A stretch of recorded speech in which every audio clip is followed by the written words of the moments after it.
আজ শেয়ার করব একটা নরম তুলতুলে বাটার নানের রেসিপি, যেটা খেতে অতুলনীয় হয়েছিল। এটা আমি সানডেতে লাঞ্চে বানিয়েছিলাম।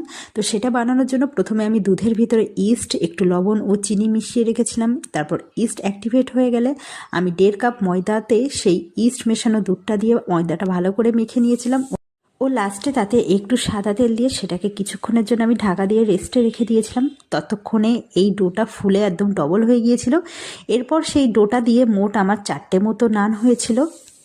নান রুটিটা পারফেক্টলি যে গোল বানাতে হবে বা কোনো পারফেক্ট শেপে করতে হবে সেটার কোনো ম্যাটার করে না, যার ফলে এটা যে কেউ যেমন তেমন শেপে বানাতে পারে। তো আমি এটা লম্বা শেপে একটু বেলে নিয়েছিলাম। এরপর তাতে আমি একটু কালো জিরে ও ধনেপাতা দিয়ে সেটাকে আরেকটু বেলে নিয়েছিলাম, যাতে সেগুলো নানের সাথে ভালো করে চিপকে যায়।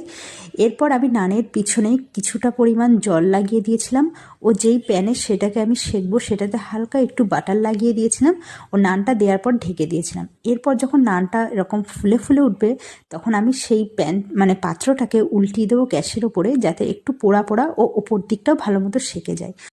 নানটা খুব ভালোভাবে সেঁকা হয়ে গেলে আমি তার উপরে কিছুটা পরিমাণ বাটার দিয়ে দেবো। বাটার দিয়ে নামিয়ে নিলেই তৈরি হয়ে যাবে আমাদের বাটার নান।